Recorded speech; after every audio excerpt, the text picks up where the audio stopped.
The piercing scream ripped through my chest before I could stop it. There they were, tangled together like poisonous vines, my husband and my stepmother, locked in a sordid embrace on the kitchen counter. My eyes stung with unshed tears as Alex scrambled off Lana, his limp excuse for a shirt hanging open. "Bryn, this isn't—" He couldn't even finish his thought. Lana simply smirked, not an ounce of shame etched on her face as she smoothed her rumpled silk robe. "Hello, dear. Didn't expect you home so soon, did you?" Her saccharine tone sliced through me like shards of glass. You vile snake!" I hurled the words at her, chest heaving.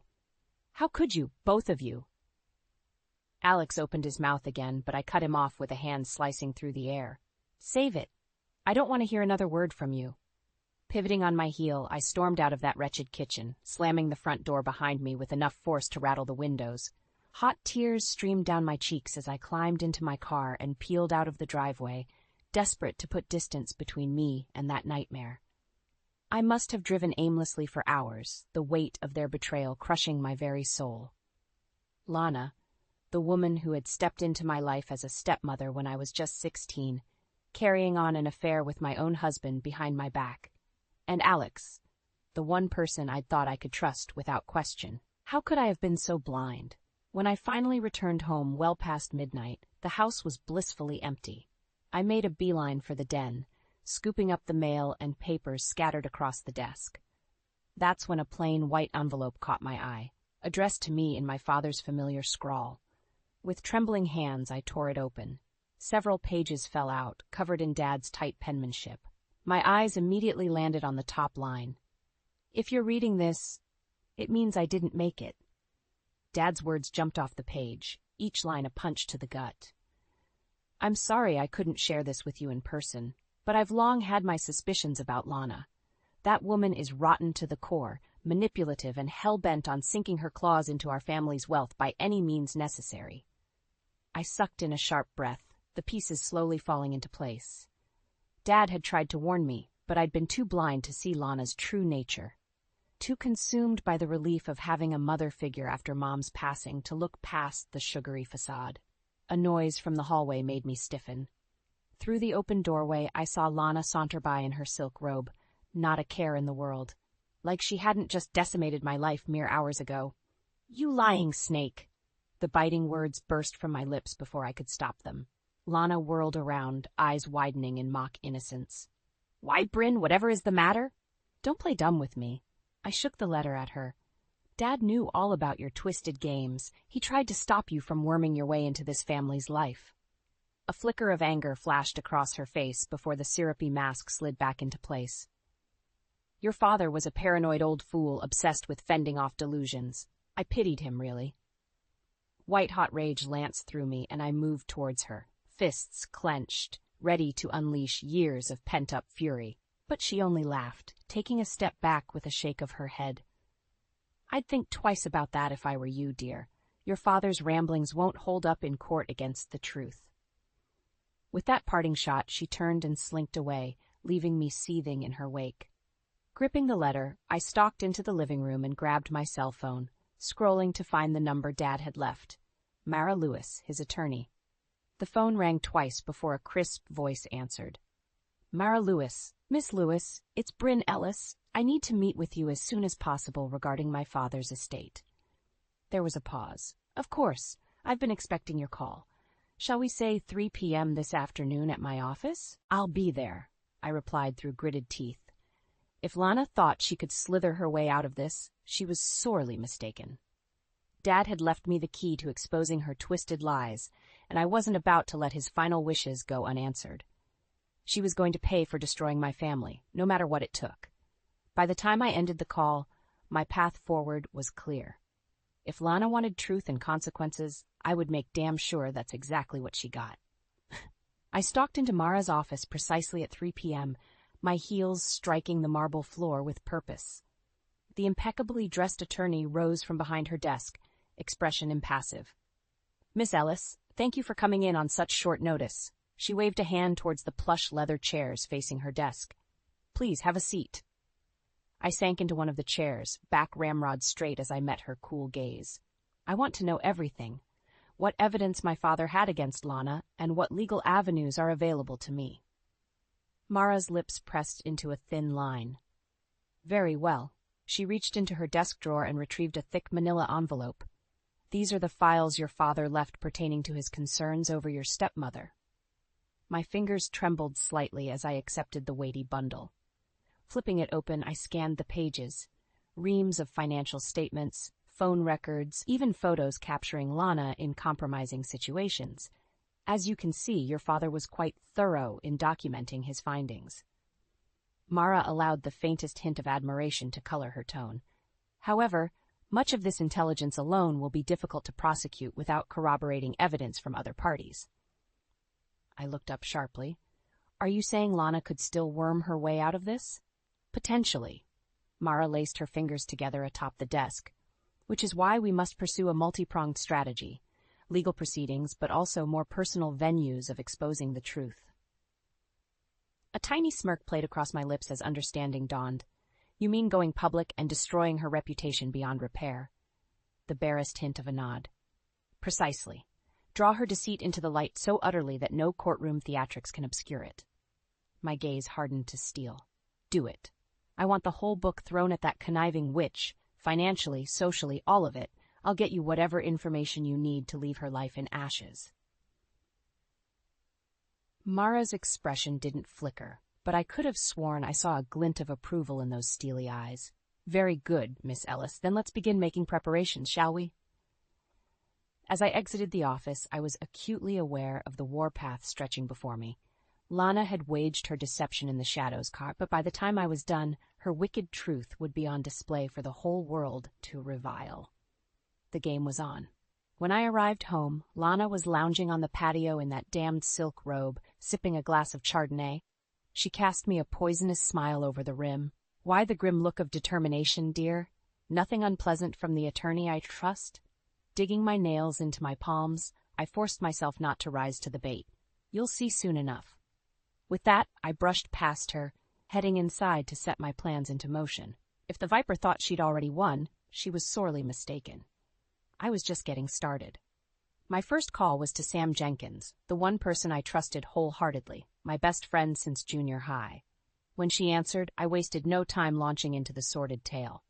Oh my God, Bryn! Even over the phone, her shock was palpable. I can't believe Alex did that to you? And with your stepmother? Those depraved scum! I laughed darkly. Oh, just wait until you hear the rest. This goes so much deeper. By the time I finished recounting Dad's letter and Lana's damning past, Sam was fuming. That evil, manipulative witch. We have to take her down, Bryn. She can't be allowed to get away with what she's done to your family. Exactly. I exhaled slowly, appreciating the sense of ally I now had at my side. That's why I need your help. We're going to expose Lana for the venomous snake she is, then make sure she can never slither back into a position to hurt anyone else. There was steely determination in Sam's tone. Just say the word, B. I'm in all the way, whatever it takes. As I disconnected the call, lightning crackled outside, a tempest brewing to match the storm I was about to unleash.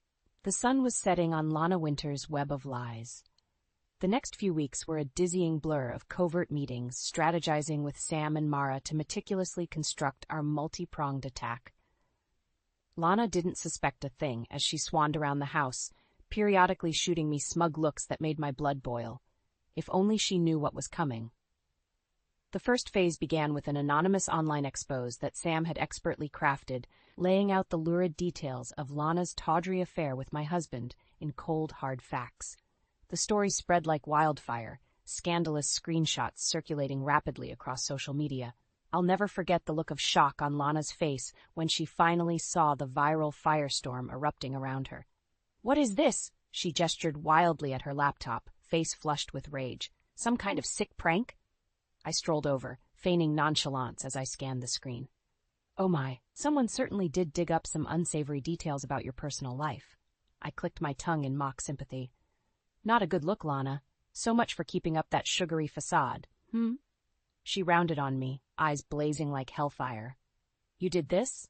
I shrugged one shoulder lazily. Can't control the internet, can you? Allowing a small, satisfied smile to curve my lips, I turned and headed for the door. But hey, look on the bright side, at least now everyone knows the real you. Her screams and curses followed me down the hallway, bringing a wicked gratification. That was just the opening salvo. The next phase unfolded in a rapid succession of haymakers.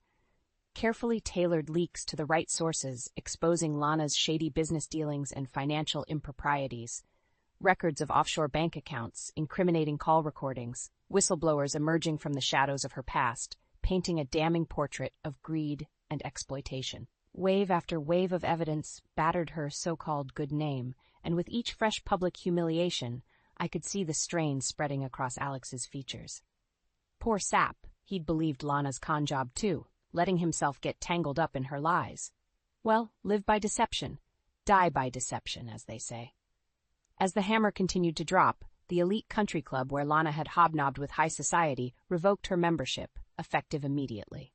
Friendships fractured within days, former allies distancing themselves from the maelstrom of scandal now swirling around her. I savored every ignominious moment from a carefully calculated distance, emerging again only when the final crushing blow was prepared to strike. It was the night of the charity gala held annually by Lana's once-respected charitable foundation, an evening where she'd always taken great pains to present her saintly public visage. Well, that mask would shatter into a million pieces tonight. Sam and I positioned ourselves across the street from the grand ballroom entrance, dressed to the nines and clutching crystal flutes of champagne. At precisely 8 p.m., a towering billboard blazed to life on the adjacent building, emblazoned with a single phrase in garish red font: Lane Winters, a legacy of lies, the full uncovered story. Beneath it, a QR code linked to a viral data dump, all of Dad's compiled evidence, the financial records and whistleblower testimonies presented in one thorough, utterly damning package for the world to consume. Within minutes, camera flashes were popping in a frenzied strobe across the red carpet as guests arrived. Those who saw the blistering billboard gaped in shock, muttering in phones held aloft, spreading the QR code like a contagion. Finally, Lana appeared in the center of the spectacle, eyes bulging in outrage and disbelief, as the realization of her annihilated reputation sank in. For one shining moment, her masquerade crumbled completely, exposing the true, blackened soul beneath. Another slow smile crept across my lips as I sipped my champagne and watched the Empress suffer a very public, very deserved execution. The first phase of my vengeance was complete.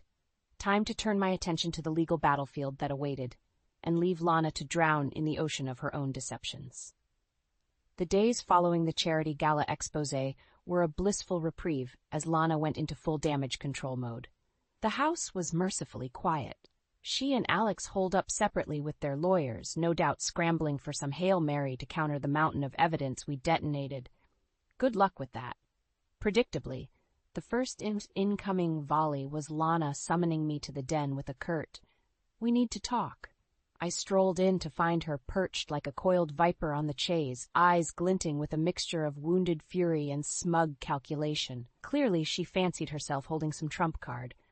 "Well, I see you've had your fun with your little internet theatrics." Her lips twisted in a mocking sneer. "But now the real game begins, pet. Unless you want to spend the rest of your days drowning in litigation, you'll back down immediately." I raised an eyebrow coolly. "Is that so? And what leverage could you possibly have, Lana?" Quick as a cobra's strike, she seized a folder from the side table and flung it at me. "See for yourself, dear." I crouched to scoop up the scattered contents, bank statements, property records, all laying out mine and Alex's joint assets in exacting detail. "What is this?" "Your Achilles' heel." A lupine smile curved her lips as the trap sprung shut. "Everything you've attempted so far is circumstantial at best. But with one simple lawsuit, your darling husband and I can ensure you're left with nothing but the clothes on your back." A cold shudder of realization trickled down my spine as her ploy crystallized. Of course. Attack my financial foundation in tandem with the smear campaign. Bleed me dry through the legal system while simultaneously stripping me of credibility. Cunning little viper, I had to hand it to her. But if she thought unveiled threats would make me balk, she had sorely underestimated me. Straightening, I met her wolfish stare with an Arctic one of my own. You can posture and grandstand all you want, Lana. It won't make a damn bit of difference. I allowed a grim smile to tug the corner of my mouth. I have the receipts, as they say. The money trails, the testimony, all of it. You're going down in flames one way or another. Her serpentine eyes narrowed dangerously. We'll see about that, won't we?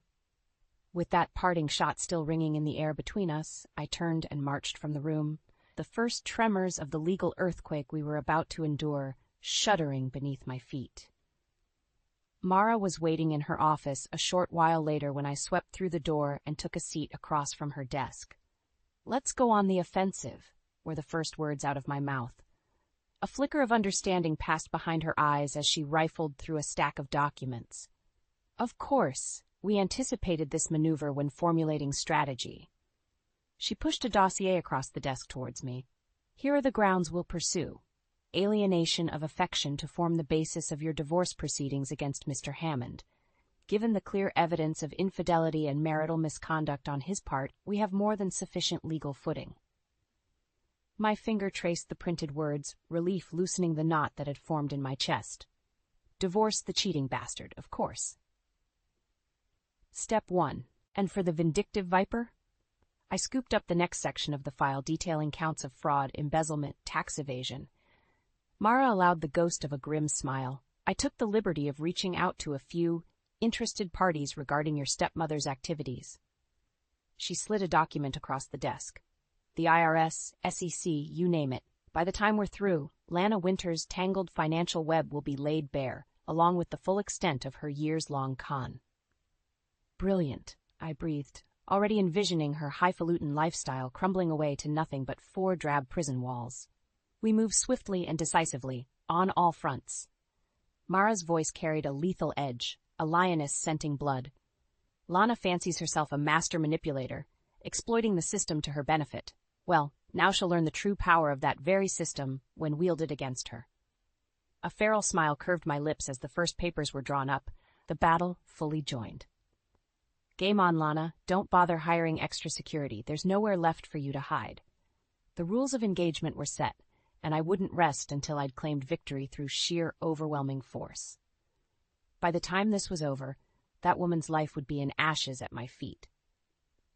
The next several months were a dizzying cyclone of legal filings, deposition hearings, and mounting media frenzies as the twin proceedings against Lana and Alex accelerated. Mara was an indomitable force, calmly dismantling every underhanded tactic and angle of attack their lawyers attempted. I lost count of how many times I was grilled under oath, forced to recount in granular detail the undoing of my marriage. Each new dissolution hearing was akin to lancing a fresh wound, raw anger and humiliation burning in my throat. But I kept my composure, didn't dare let Lana or that sniveling weasel Alex see me flinch, no matter how many times Alex's lawyer tried to impugn my character or cast aspersions about my motives. Let them sling mud, I thought coldly. Won't change the truth staring them in the face. Speaking of which, Lana's legal battle was rapidly devolving into a masterclass of denial and misdirection. Her lawyers deployed every trick in the book to cast doubt on the mountain of incriminating evidence we'd amassed. Forged documents, they claimed, falsified testimony from paid actors, a coordinated campaign of lies by a bitter ex-wife desperately clinging to her material lifestyle. I had to smother laughter as I watched their clown show unfold in utter seriousness before the bench. Did Lana really think those third-rate theatrics would hold up against the towering edifice of proof we'd constructed? Mara shredded each absurd claim to bits with almost bored efficiency. Forensic records, rock-solid witness accounts, every damning data point laid out with the ruthless precision of a scalpel. And through it all, I took petty satisfaction in watching Lana's glaring weakness on the stand, as her artfully composed facade increasingly dissolved into flop sweat and desperate stammering. For once, the master manipulator had no script to fall back on, no lies to distort the corrosive truth burning her alive in that courtroom. The weeks ticked by with remorseless efficiency as the dual cases built to an inexorable climax. Lana's blustering faltered, her hired guns of lawyers slowly resigning themselves to the futility of their straits. At last, the day of reckoning dawned, a final trial date to decide both my divorce and the civil case against my shattered stepmother. I dressed simply but sharply, fixing my hair into a tight chignon as I steeled myself for the fight still to come. Alex and Lana were already seated at the defendant's table when I strode into the courtroom, heads bent in whispered conference with their haggard legal teams. They turned as one in my direction, twin expressions of loathing and fear. For the first time, I allowed myself a thin, predatory smile. They should be afraid of the all-consuming justice I was about to unleash. The proceedings passed in a whirlwind of procedural formalities, evidence rehashed, and accounts culminating to their inevitable apex. When the jury finally returned with their verdict, a deafening hush fell over the gallery. On the charge of felony embezzlement, how do you find? The forewoman stood, shoulders squared.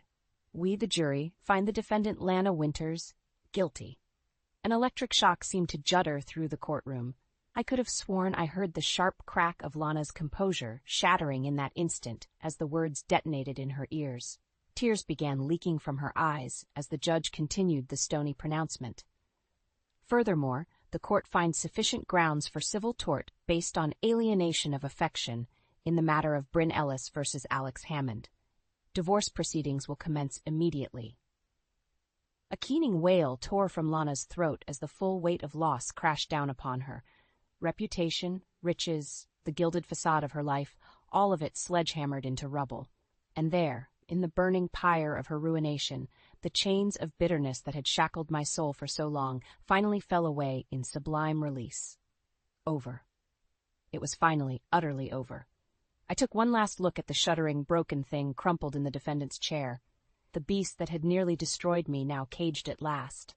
Not a shred of pity, mercy, or remorse remained between us. Only the karmic scales bearing down with implacable purgative force. As the bailiffs moved to take them away, Lana looked up at me with reddened, hateful eyes. But the iron curtain of my stare didn't waver until her disgrace finally dissolved behind the towering barricades of institutional gray. In the end, courage and truth had prevailed over calculation and venom, and although the road here had been brutal, my peace was finally restored. The rest would pass like a fever dream blasted away on the cleansing wind of justice served. I was free, reborn from the ashes of betrayal into someone tempered, someone stronger than I'd ever imagined. As I exited the courthouse and strode into the brilliant daylight, the specter of the past crumbling like ashes away, I inhaled the crisp air of my new life, untethered, inviolable, and fueled by deepest resilience. My vengeance was complete, but my true victory had only just begun. In the days and weeks following the court verdicts, an eerie silence descended upon my life. The seething crusade that had fueled my every waking breath abruptly faded, leaving a void I didn't quite know how to fill. Gone were the whispered strategizing sessions with Mara, the burning need to scour legal documents for any advantage over Lana's wicked machinations. Even taking Sam's calls, those pillars of support and levity as we dismantled my traitorous adversaries, started to feel like echoes of a life no longer mine. The cathartic release of justice served should have ushered in a tidal wave of closure, of inner peace regained. So why did I feel so unmoored? Adrift in the vacuum of my own victory? Perhaps it was the sudden quiet allowing darker reflections to encroach, looming specters of doubt creeping in from the shadows of my mind. What if I went too far in my crusade for vengeance? Sure, Lana and Alex had been snakes, betraying me in unforgivable ways, but the scorched earth demolition of their lives, the relentless and frankly gleeful unraveling of Lana's influence, resources, and very identity, had that crossed some moral event horizon? I tried to shove the thought aside, to revel in my hard-won vindication, but there was no denying the flashes of my own ruthlessness that kept surfacing, unbidden. The cold, unflinching determination to lay waste to anyone and anything standing in my path. Mara's words echoed with disquieting clarity. Lana fancies herself a master manipulator, exploiting the system to her benefit. Well, now she'll learn the true power of that very system when wielded against her. Had I simply become the reverse side of that very same coin? The doubts gnawed and festered, driving me late one night to the very place where this nightmare had begun. My stately home in the suburbs sat hauntingly silent under the pale moonlight. I let myself in with the spare key, wandering from room to empty room like a restless specter. So many memories echoed from every corner, both beautiful and terrible, all now cast in the cold, harsh light of irredeemable deceit. The kitchen, garish and obscene. The den, awash in Dad's mournful admonitions. The bedroom, a blighted sanctuary. By the time I reached the living room fireplace, huddled on the hearth in the darkness, bone-deep weariness threatened to overwhelm me. Who was I now in the ashes of this harrowing ordeal? Some hardened, embittered mercenary of my own vengeance, or a tenacious survivor determined to wrest back her dignity from the jaws of destruction? My gaze drifted over the mantel, lingering on the solitary framed photo, a happier time when the future seemed bright before the first hairline cracks appeared in the facade. I brushed the glass with my fingertips, tears stinging my eyes. How had it all gone so wrong? When did the downward spiral pick up that inexorable momentum towards mutually assured ruination? A soft sound made me stiffen, whirling to find the intruder, only to freeze as Sam padded into the pool of dim light. "Bryn?" She spoke softly, eyes filled with gentle concern. "I got your message. You said you needed." Her voice trailed off as I let the tightly wound mask slip, hot tears spilling in silent streams down my cheeks. It was too much, the weight of this whole shattered saga. I craved the absolution that had always seemed so clear before. But no platitudes came as Sam gathered me in her arms, simply holding on as the anguish of the last several months poured out in ragged sobs. For the first time since uncovering the betrayal, I allowed myself to shatter completely, burying my face in her shoulder as the foundations cracked open and the flood washed over. In that moment of abject brokenness, the hardened shell of victorious Bryn finally disintegrated, leaving only the raw, wounded soul desperate to find its way back towards the light. Perhaps this keening release would prove the catharsis I'd been seeking all along. The purging of toxic rage to make way for rebirth, rising up from the scorched earth left in vengeance's wake. Only time would tell. For now, I simply surrendered to the corrosive waves crashing over me, allowing the last remnants of my former life to dissolve into the ether. My road to healing stretched before me, arduous yet infinitely promising for what lay at its end, inner peace at last reclaimed. As Sam held vigil over my tear-streaked epiphany, the bitter taste of retribution gradually gave way to the promise of something far sweeter on the horizon, a true chance to begin anew. In the weeks following my cathartic breakdown at the old house, a profound shift took hold within me. It started small, rediscovering simple joys like morning coffee on the patio or evening walks around the neighborhood, mundane routines that had been crushed under the weight of trauma and obsession. Gradually, I felt the icy grip of bitterness and anger loosening its hold over my heart, replaced by a dawning sense of freedom and infinite possibility stretching out before me. When the final divorce paperwork arrived with a stark finality, I simply filed it away without fanfare. The severing of that wretched bond with Alex stirred none of the old vengeful urges, only a vaguely bittersweet feeling. Rather than dwell on the death of what was, all my energy channeled towards dreaming of what could be. It all culminated one bright spring morning over brunch with Sam as I announced my decision. "I'm selling the house." She paused, fork laden with Belgian waffle hovering midair. "You are?" "Whoa, that's huge, B." A small smile played over her lips as understanding blossomed. "Symbolic fresh start and all that?" I nodded, unable to contain my own widening grin. "Exactly. That place holds too many toxic memories, like a darkened void I keep getting inextricably pulled back into." I took a deep breath, savoring the rising sense of lightness in my chest. It's time to let go fully and move forward, you know? Sam reached across the table to squeeze my hand. "I'm proud of you for taking that leap," she said simply, eyes shining. We'd come such an unimaginably long way since those early, anguished days following the betrayal's discovery. From there, it was a whirlwind of action, hiring an elite realtor, sorting through our old life's worth of possessions, itemizing what to take and what to discard. With each box taped up, an item crossed off the list, I felt layers of my former self being gently shed and set aside. Finally, the big day arrived with the ringing of the doorbell, a couple straight off the real estate marketing brochure. Young, impeccably dressed, beaming at the prospect of their new dream home as I greeted them with the keys. I led them through the stately foyer towards the living area, though my strides gradually slowed as a clutch of bittersweet memories resurfaced. Flashes of holidays spent with Dad, laughter ringing through the space, recollections of smiling, promising days when this rambling manor had radiated warmth and joy, before the rot had set in and poisoned it all from within.